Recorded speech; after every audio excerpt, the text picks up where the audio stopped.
Olá, muito boa noite para todo mundo. Renovando sempre o nosso empenho em atender com engenho, atenção e arte a precisão de informação da parte dos nossos companheiros e companheiras boiadeiros brasileiros, a comitiva estradeira do Terra Viva DBO na TV está se apresentando de novo aqui na televisão e já vai começando mais uma função novidadeira com a recitação da nossa prosa brideira do dia. Com a estiagem trocando do verde brilhante para o amarelo desmaiado, a cor da paisagem, e tendo ainda um pedaço de inverno para ser enfrentado, o começo da estação de monta ainda demora um pouco, mas considerando que o tempo é mais ligeiro até do que o cavalo rei dos parelheiros, a hora agora é recomendada para se fazer um bom e bem detalhado planejamento dos casamentos no rebanho, para garantir depois o melhor rendimento do gado na reprodução. E para ajudar a dar atendimento a esta precisão, a gente tem aqui à disposição do companheiro boiadeiro esta sessão chamada Raças e Cruzamentos, com o zootecnista Alexandre Zadra.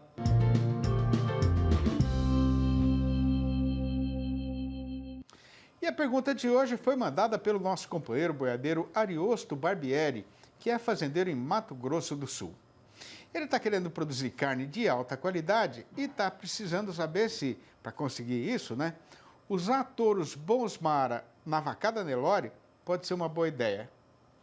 Pois então, tendo a pergunta sido encaminhada para quem tem a competência carecida para poder responder, a gente sai de banda para escutar o que é que o Zadra tem para dizer. Olá, Ariosto. Bem, Ariosto, quando a gente fala em carne de qualidade, nós precisamos pensar em animais taurinizados. Quanto mais taurino é esse animal, mais macia é a carne, de acordo com os grandes centros de pesquisa que trabalham com carne, como o Meat Animal Research Center, o MARC, no Clay Center, e outras pesquisas australianas demonstraram que quanto mais taurino no sangue do animal, mais macia será a carne dele. Então, o Bonsmara, ele é um taurino, podemos falar que ele é um taurino, sim, porque ele vem de um sanga, que seria um animal africano com raças europeias. Ou seja, quando você cruza o Bonsmara com o Nelore, que o Bonsmara foi selecionado com raças muito boas de carne, para maciez de carne, você cruzando o Bonsmara com o Zebu, com a sua zebuína, você fará animais meio sangue taurinos, tal qual você faz quando você cruza um Angus, um Hereford, Cimental, Charolês, ou mesmo Caracubo, Senepol. Essas raças são taurinas. Então, fazendo esse meio sangue, você já faz um animal naturalmente com carne macia. Mas a gente tem que lembrar que também a maciez depende de outros fatores, como manejo pré-abate, ou também o manejo da carne, da carcaça, desde a carne do resfriamento da carcaça, até a desossa e também a maturação, que vão fazer com que a carne fique mais macia. Mas falando-se de raças, então, o que a gente define para você é que, sim, o Bonsmara cruzado com a zebuína fará um animal meio sangue com carne mais macia do que se você tivesse apenas zebuínas, ou aqueles animais azeboados. Portanto, é uma grande opção, o Bonsmara na zebu, fará animais com pelo muito curto, animais de pelo zero, muito adaptados para o calor do Brasil tropical, e você vai ter, além disso, além de uma fêmea boa, um macho que ganha peso, terá a carne macia que tanto você almeja, ok? Espero ter respondido sua pergunta, Ariosto. Um abraço a todos, vamos para o campo. E antes de dar seguimento na função, a gente tem aqui uma recordação ligeira para fazer para os companheiros e companheiras boiadeiros que estão aí na frente da televisão escutando a nossa falação. É que nesta sexta-feira o Terra Viva DBO na TV vai mostrar o segundo episódio da série Além da Porteira, produzida com o apoio da Berrante Software Pecuário. Neste próximo programa, a produção vai mostrar que toda a fazenda tem um coração vivo, pulsante e ativo. Mais importante do que tudo na propriedade, que são as pessoas que trabalham, cuidam e vivem nela. Não perca! Um garrote mais fogoso se largou do lote e se enfiou na capoeira, e enquanto o seu João Cardoso e mais o seu Zé Moreira vão atrás do fujão, a gente faz uma parada ligeira aqui mesmo na beira da estrada, mas é já que a nossa lida marchadeira será retomada. Aguarde. Impresso ou digital? Se você quer o melhor conteúdo para a pecuária, fique com os dois. Tenha sempre seus exemplares da DBO à disposição, no escritório, na caminhonete ou ao alcance de seus colaboradores na fazenda. DBO é fonte de conhecimento, reportagens de campo, matérias, artigos e análises de mercado. Entre lá na nossa loja no portal DBO e faça sua assinatura impressa e digital ou só digital. Estamos de volta e pondo de novo a boiada para marchar na estrada. É com imensa satisfação que eu convido agora os companheiros e companheiras boiadeiros que estão aí na frente da televisão para apreciar mais uma apresentação do nosso quadro No Campo com as UETs, que vai ao ar todas as quintas-feiras, levando informação de qualidade e de utilidade sobre sanidade para quem ganha a vida na lida de gado, no leite ou no corte, por toda esta imensidão do sertão brasileiro.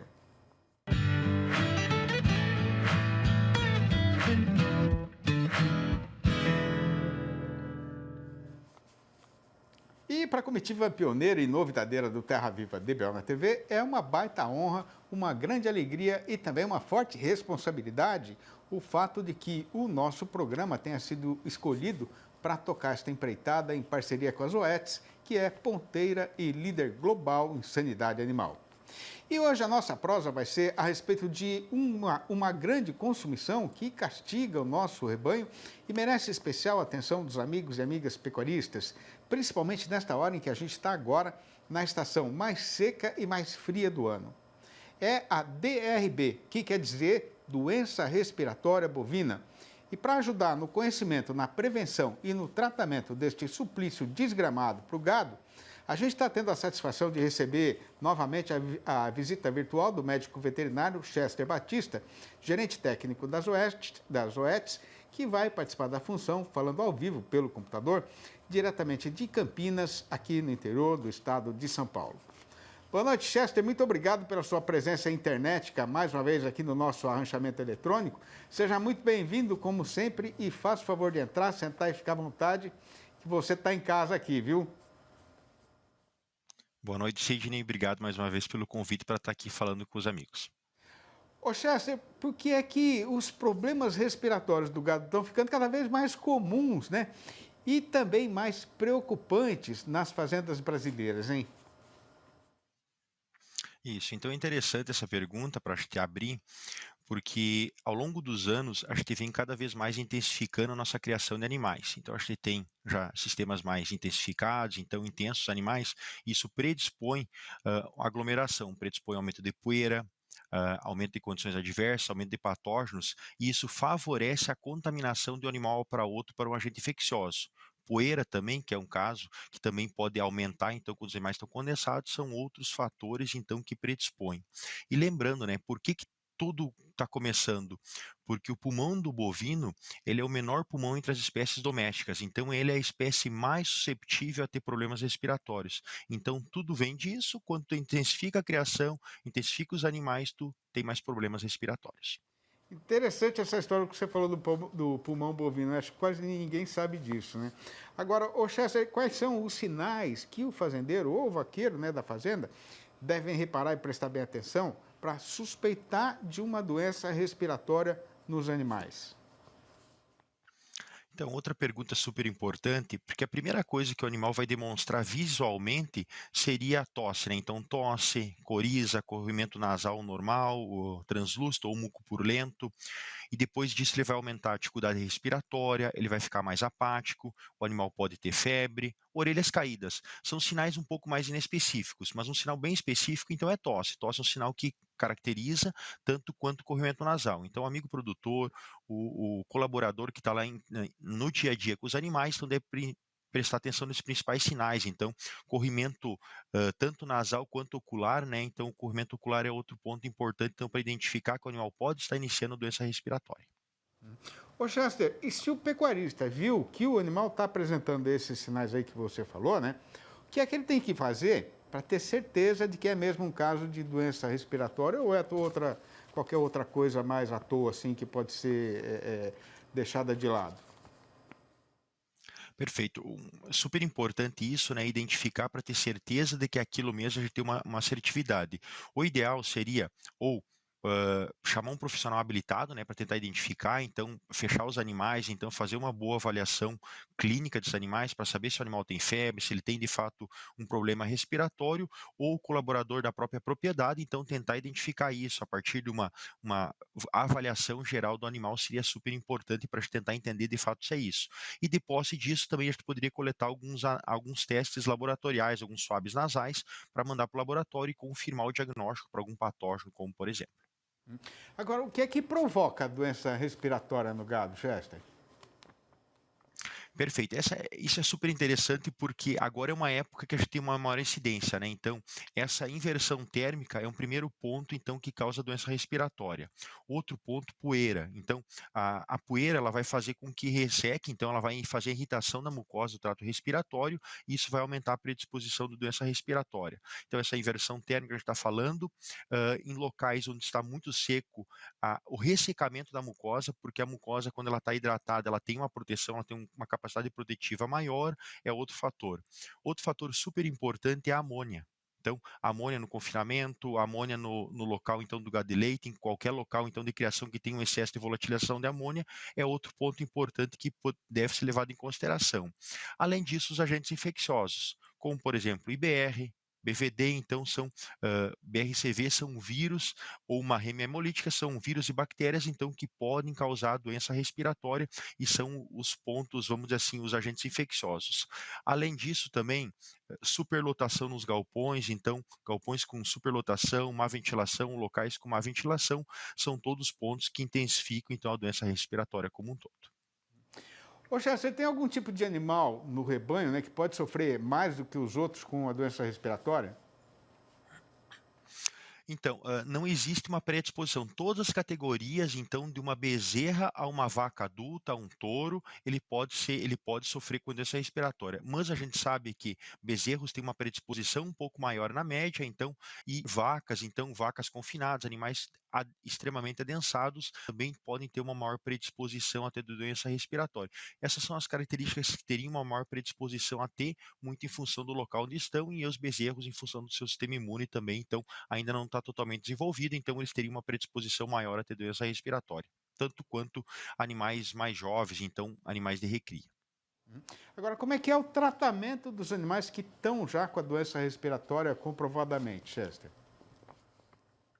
Perfeito, isso é super importante, né? O amigo pecuarista ele deve entender o que está acontecendo, ele não deve sair de forma direta, então fazendo uso indiscriminado de antimicrobianos, né? Então deve entender, tem um problema de doença respiratória de fato, então o que que é meu problema? Meu problema é um problema viral, um problema bacteriano, então entender um pouquinho mais quais que são as causas, porque às vezes pode ter um problema na amônia, teu confinamento de poeira, vai usar o antimicrobiano, vai usar um tratamento e não vai ser eficaz. Então, entendendo o que é, de posse do que é o problema, então direcionar os tratamentos. Então, acho que tem tratamentos que ele, se for só problemas, vamos dizer assim, alérgicos, né, problemas por poeira, então tirar o insulto que seria a poeira, fazer anti-inflamatórios, broncodilatadores seriam o suficiente, e daí casos que eu tenho envolvimento bacteriano, então um envolvimento maior com bactérias então patogênicas, então usar então além de anti-inflamatórios, broncodilatadores, então usar drogas então antimicrobianos como Draxin, Draxin-Capê, então que são drogas eficazes no tratamento então da doença respiratória. Essa seria uma medida. Primeiro entender um pouquinho, depois fazer um direcional então com anti-inflamatórios e broncodilatadores, e se for um envolvimento bacteriano, então direcionar junto com os antimicrobianos para ter sucesso no tratamento e usar de forma responsiva. Você falou sempre, é importante repisar isso, né, Chester? Sempre com o auxílio de um profissional capacitado, que é um veterinário, né? Isso, sempre fazer esse diagnóstico é super importante para uma pessoa capacitada, né? Talvez inclusive mandar amostras laboratoriais para confirmar o que é, e daí depois de posse as informações direcionar o tratamento. Até porque, Segini, tu consegue salvaguardar dinheiro. Então, usar o uso indiscriminado de antimicrobiano pode ser que não seja a salvação e não vá, então, conduzir que todos os animais fiquem bem. Então, inclusive, tu pode piorar. Então, usar os antimicrobianos quando é necessário é fundamental. O amigo pecuarista, ele salva dinheiro, então ele usa quando é necessário de forma eficaz. Então, depois dessas informações, com o médico veterinário interpretando os casos, ele vai ter um direcional e minimizar os problemas de doença respiratória. Ô, Chester, o que é que o companheiro e a companheira fazendeiros podem fazer em termos de prevenção da doença respiratória no seu rebanho? Perfeito. A primeira coisa, então, é um ambiente adequado. Então, a doença respiratória ela é uma matriz que envolve e passa por um bom ambiente. Então, eu tenho um ambiente com um desafio muito intenso de poeira. Acho que tem que tentar, de uma forma, umidificar, então, diminuir a poeira. Eu tenho um ambiente com muita amônia. Então, tentar diminuir, então, o excesso de amônia do ambiente. Eu tenho um ambiente muito seco, tentar umidificar um pouco mais o ambiente da forma que a gente pode trabalhar. Eu tenho um ambiente com baixo nível de ventilação, melhorar a ventilação. Pontos básicos aí. A partir daí, a gente pula para o próximo degrau. Então, o próximo degrau é o uso de biológicos, então, de vacinas, né? Então, que vão auxiliar, então, juntamente com as medidas preventivas, uma boa nutrição, então, para o sistema imunitário adequado, então, fornecer bons alimentos para o animal nessa época do ano, então, e daí, junto disso, então, fazer o uso das vacinas. Então, acho que tem um portfólio grande de vacinas, então, que vão combater, então, prevenir a incidência de doença respiratória, como, por exemplo, então, o Wolf Shield Gold One Shot, que é uma vacina desenhada especificamente para combater os principais vírus e bactérias respiratórias, então fazer a prevenção dessas bactérias e minimizar então a incidência. Então passa por essas três coisas: um bom manejo de prevenção, então através de um cuidado ambiental, um bom manejo nutricional e o uso de forma adequada, então direcionado dos biológicos, como por exemplo o Wolf Shield Gold One Shot, seria a tríade de sucesso então para o amigo pecuarista, diminuir a incidência de doenças respiratórias ou até zerar por completo. Muito bom. Tá certo, então, Chester, muito obrigado pelas suas informações, mais uma vez, pela sua participação aqui no nosso programa, que sempre é muito bem-vinda, né? E um grande abraço para você. E você que é lá do Rio Grande do Sul, manda também um abraço para a turma boa das UETs lá no sul do país. E até a próxima. Obrigado. Pois então, esta apresentação do No Campo com as OETs vai chegando ao seu termo e agradecendo a atenção que a nós foi dispensada pelos companheiros e companheiras boiadeiros do Brasil inteiro, a gente já deixa marcado e aprazado o nosso próximo encontro para quinta-feira que vem, nos nossos horários costumeiros. E o Terra Viva DBO na TV volta logo depois do intervalo com o noticiário e o nosso comentário a respeito do caso que está sendo passado no mercado do boi gordo. É um minutinho só, aguarde. O jeito mais seguro de vender bem o gado engordado não é perguntar o futuro para a cigana, mas estudar e acompanhar, sem falhar nenhuma semana, o andamento da negociação da arroba no mercado e a evolução da sua cotação.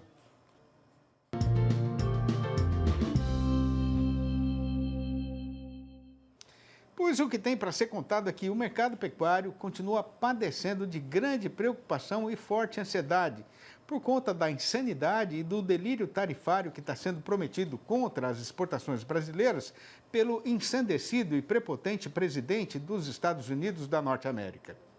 O caso é que o prazo para sentar e negociar uma solução para esta situação absurda está acabando. E até agora, aquele senhor lá que se acha o imperador do mundo não mandou nenhum mínimo sinal de que estaria disposto a começar uma conversação. E pelo jeito que o vento está batendo no eito, nem vai mandar, né? O resultado dessa verdadeira agressão contra a economia brasileira em geral e contra o produtor rural de maneira especial é que o comércio de gado está praticamente parado no país inteiro, porque o frigorífico não vai fazer estoque de mercadoria hoje sem saber de que tamanho vai ser a sua freguesia amanhã, né? Além disso, aqui no nosso próprio terreiro, o consumidor está alongado e vasqueiro por motivo de falta de dinheiro, o que é perfeitamente normal na metade derradeira do mês. Mas aí, juntando uma coisa com a outra, o que aconteceu foi que a nossa praça boiadeira afundou mais ainda na descida da ribanceira. Pois então, sem mais enleios nem devorteios, o companheiro boiadeiro que está perdido no meio desse tiroteio já fique avisado de que, no balanço do dia da Scott Consultoria, foram registradas mudanças nas cotações em 20 das 32 regiões pesquisadas em todo o Brasil, sendo que em todas essas praças consideradas, a arroba caiu. Desta vez, a lista das derriçadas foi puxada pelo sul da Bahia, onde a queda foi geral, com o boi voltando para R$ 258 e a vaca para mixaria de R$ 238. Isso para pagamento a prazo e ainda para descontar a parte do fundo rural. Neste mesmo trieiro foi o Triângulo Mineiro, onde o macho desceu para R$ 277 e a fêmea para R$ 257. No norte das Minas Gerais, a vaca foi rebaixada para R$ 260. Em Goiânia, a capital do Goiás, a fêmea piorou para R$ 256. No sul do estado, a vaca vale no máximo R$ 258. Em Campo Grande, a capital de Mato Grosso do Sul, o macho recuou para R$ 295. Em Dourados, o boi desandou também para R$ 295 e a vaca para R$ 275. Em Cuiabá, a capital de Mato Grosso, o vento ruim que bateu na praça pegou todos os preços do mercado, derrubando o do macho para R$ 293 e o da fêmea para R$ 260. No sudoeste e também no norte do estado, o boi foi desclassificado para R$ 292 e a vaca para R$ 262. Na região sudeste, o macho voltou para R$ 290 e a fêmea para R$ 262. Nas Alagoas, o fazendeiro que está precisado de dinheiro está sendo obrigado a entregar boi a R$ 290 e vaca a R$ 270. No oeste do Maranhão, o tombo foi só da fêmea, que escorregou para o absurdo de R$ 230. Em Redenção do Pará, a foiçada dada pelo comprador de gado cortou o preço do boi para R$ 268 e o da vaca para R$ 238. Em Marabá, o dono do frigorífico mandou avisar que está pagando pela fêmea R$ 242 e nada mais. No sudeste da Rondônia, ninguém está pegando pelo macho mais do que R$ 258. No Rio de Janeiro, a vaca retrocedeu para R$ 257. No noroeste do Pará, no noroeste do Paraná, quem está no eito com boiada para vender está tendo de ficar satisfeito com R$ 297 pelo macho e R$ 272 pela fêmea. No oeste do Rio Grande do Sul, a vaca tropeçou para R$ 9,50 o quilo vivo, o que corresponde a R$ 285 se o negócio fosse por arroba.